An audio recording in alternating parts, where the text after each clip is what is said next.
दोस्तों, हिंदू धर्म ग्रंथ के मुताबिक युग 4 होते हैं: सतयुग, त्रेता युग, द्वापर युग और कलयुग। जिसमें से एक युग जाता है तो दूसरा युग आता है। यही प्राकृतिक नियम है। सतयुग, त्रेता युग और द्वापर युग के अंत के बारे में हमारे धर्म ग्रंथों में लिखा गया है, लेकिन अभी जो युग चल रहा है वह कलयुग है, जिसके अंत के बारे में भी धर्म ग्रंथों में लिखा गया है। पुराणों में यह लिखा गया है कि धर्म को बचाने के लिए और अधर्म का नाश करने के लिए धरती पर हमेशा भगवान विष्णु ने अवतार लिया है। दोस्तों, पुराणों के मुताबिक जैसे जैसे कलयुग बढ़ता जाएगा वैसे वैसे उसके अंदर पाप की मात्रा बढ़ता जाएगा।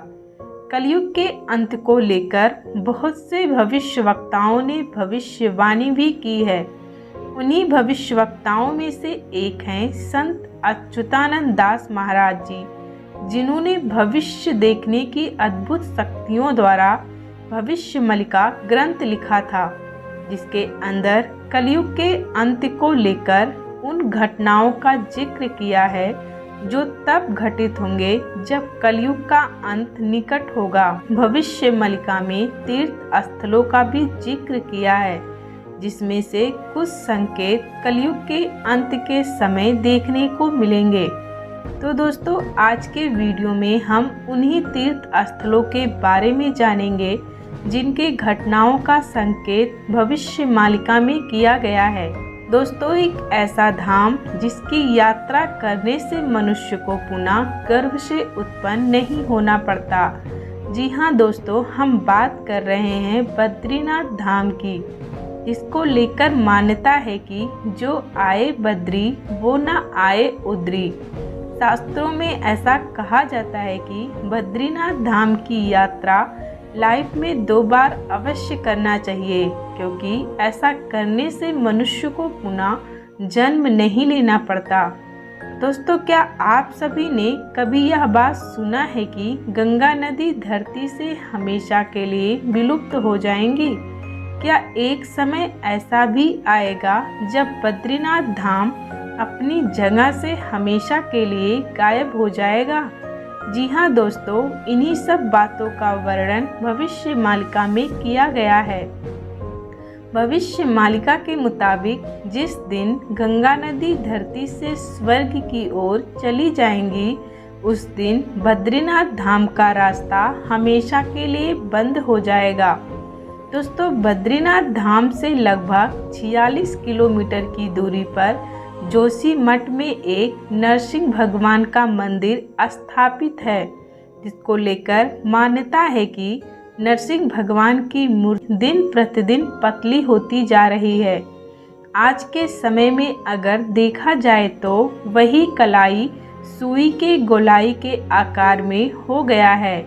ऐसा माना जाता है कि जिस दिन वह कलाई पूरी तरीके से टूट जाएगी, उस दिन नर नारायण पर्वत आपस में मिल जाएंगे, जिसके कारण बद्रीनाथ धाम जाने का मार्ग अपने आप बंद हो जाएगा। भविष्य पुराण के मुताबिक बद्रीनाथ धाम भविष्य बद्री में पुनः उत्पन्न होगा। भविष्यमलिका की माने तो जब ऐसी घटनाएं बद्रीनाथ धाम से देखने को मिलेंगे, तब समझ लेना उसी दिन कलयुग का अंत हो जाएगा और सतयुग का आरंभ होगा। भगवान शिव का रहस्य से भरा केदारनाथ धाम, जिसके अंदर कई रहस्य और चमत्कार भरे पड़े हैं। द्वापर युग में इसका निर्माण पांडवों द्वारा हुआ था। समय समय पर यहाँ बहुत सी प्राकृतिक आपदाएं भी आईं, परंतु वह मंदिर को नुकसान नहीं पहुँचा पाए। कहा जाता है कि एक समय यह मंदिर 400 वर्षों तक बर्फ के नीचे ढका रहा, फिर भी उस मंदिर को कुछ नहीं हुआ। दोस्तों, साल 2013 में आई भीषण तबाही ने भी केदारनाथ मंदिर को हिला नहीं पाया। दोस्तों, क्या कभी आपने ऐसा सुना है कि केदारनाथ धाम लुप्त होने वाला है? इस मंदिर से भी कलयुग के अंत का संकेत मिल रहा है। दोस्तों अगर बात करें तो 12 ज्योतिर्लिंगों में से केदारनाथ धाम की ऊंचाई सबसे ऊंचा माना जाता है।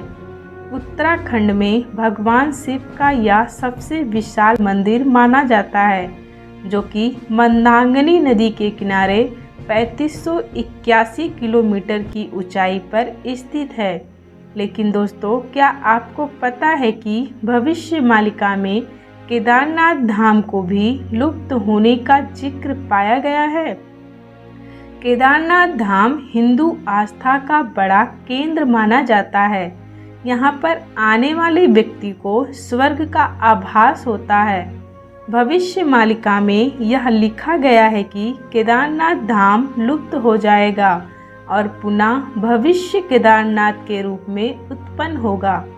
रामेश्वर धाम चारों धामों में से एक धाम माना जाता है। रामेश्वर नाथ धाम हिंदू धर्म ग्रंथ के मुताबिक कलयुग में यदि कोई व्यक्ति चारों धाम की यात्रा कर लेता है तो उसे मोक्ष प्राप्त होता है। रामेश्वर मंदिर 1000 फीट लंबा, 600 फीट चौड़ा और 150 फीट ऊंचा बनाया गया है। रामेश्वर धाम में 3 अगस्त 2020 को ऐसी घटना घटित हुई थी जिसने भविष्यवाणिका की भविष्यवाणी को सच साबित किया था। कहा जाता है कि जब 3 अगस्त 2020 को सूर्य उदय हुआ था तब सूर्य की किरणों के चारों तरफ छल्ले की आकार बनती हुई दिखाई दे रही थी। जब उस छल्ले की आकार की किरणें मंदिर के ऊपर आकर पड़ी तब वह दृश्य देखकर मंदिर के पुजारी आश्चर्यचकित में पड़ गए। भविष्यवाणिका में यह साफ वर्णित है कि जब ऐसी घटनाएं घटित होंगी तब समझ लेना कि कलयुग के अंत का समय हो गया है। जैसे जैसे कलयुग का समय बीतता जा रहा है वैसे वैसे चारों धाम से कलयुग के अंत का संकेत देखने को मिल रहे हैं। भगवान विष्णु का निवास स्थान माना जाता है जगन्नाथपुरी धाम, जिसे पृथ्वी का 8वां वैकुंठ धाम भी कहा जाता है। आज इस मंदिर से ऐसी घटना घटित होते देखा जा रहा है जिसे कलयुग के अंत होने का सबसे बड़ा संकेत माना जा रहा है। मंदिर के ध्वज में आग लगना, मंदिर के ऊपर से किन्नर का आत्महत्या करना, मंदिर के ऊपर गिद्ध और कावे को बैठते देखना, ऐसी बहुत सी घटनाएं आए दिन घट रहे हैं।